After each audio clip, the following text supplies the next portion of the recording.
tonality that we are indicative of likely emotional experiences, but we can't see inside about that emotional experience. So this is where we're making some hypotheses, some educated guesses as to what's useful to explore.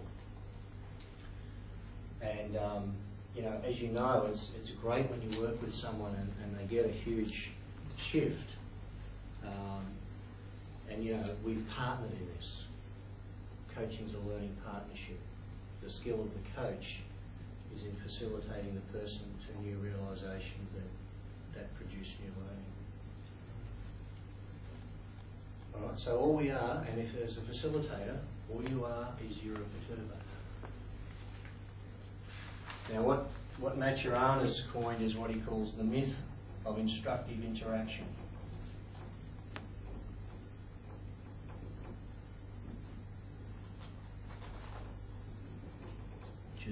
Which is a lot of what our education system is based on. That is that if I tell you this, you will understand that and you'll be able to replicate it. And what we often miss is, how do we design the context that makes it safe for people to step into and participate as learners and find their way of coming to the understanding we would like them to have. We don't know how they do that because every nervous system is different.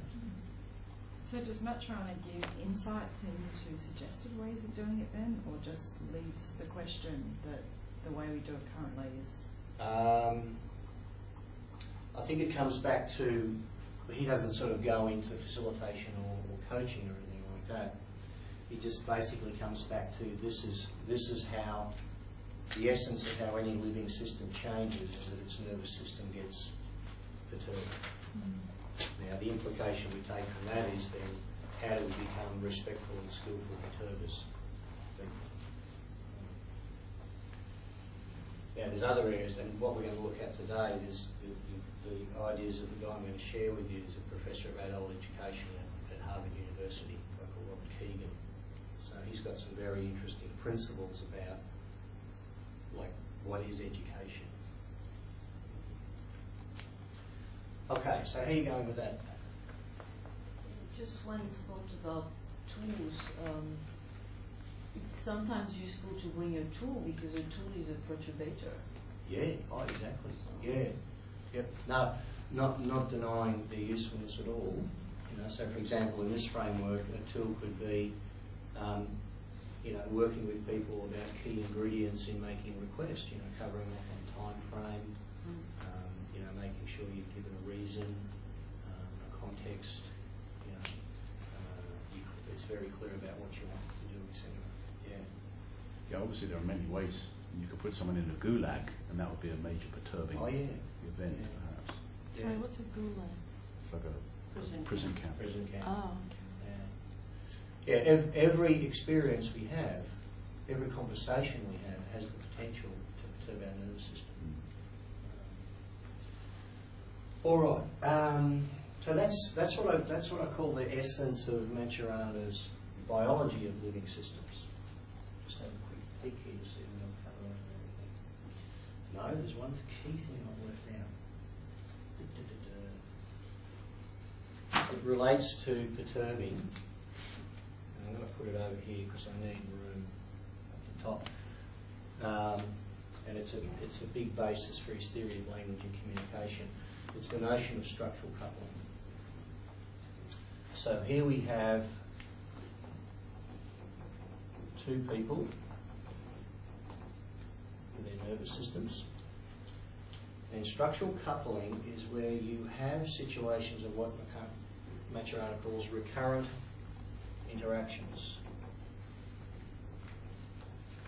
Now, typically the family is a place for this, but also the workplace or friends, where you're repeatedly having conversations with each other. And structural coupling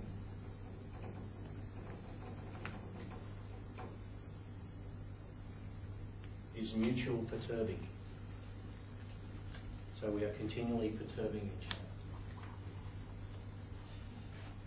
That could be happening in academic environment as well. Oh yeah, yeah.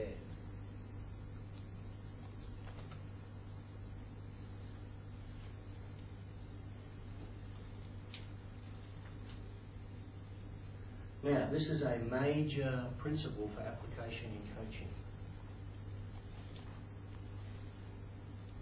A typical situation is when people are feeling not treated well by others. Right? Oh, I never get selected. I never get asked. All right, this happens to me. The key thing here, using some of the ontological word, is like, how are we showing up in the world that people feel they can treat us this way? What is it about the way we are that somehow perturbs people and gives them the impression that they can deal with us in a certain way? And I remember working with a guy, he came from outback Queensland, and he was a maverick type of a guy, and really on the outer with the team. He had a whole lot of stories about how he wasn't treated well and what they did this to him and so on and so on. And you know, he didn't join in with some of the tribal guy stuff about sitting around and having a beer after work or going outside for a smoke with them and having a chat. But I used this principle. I didn't talk in this way with him. But basically, if you know, put it in everyday language, is how do we inadvertently set ourselves up to be treated certain ways by people?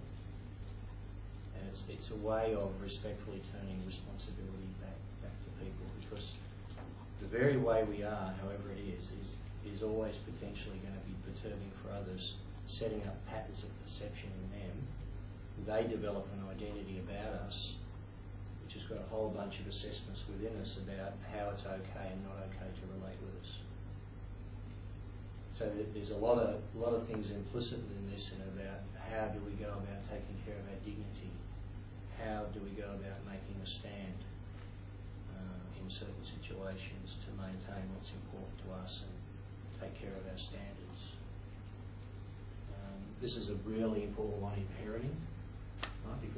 Because kids have an identity about us as parents, and you know, they get clear the boundaries about how they can relate to us, what's possible for them, and we're generating that from our own way of being and behaviour.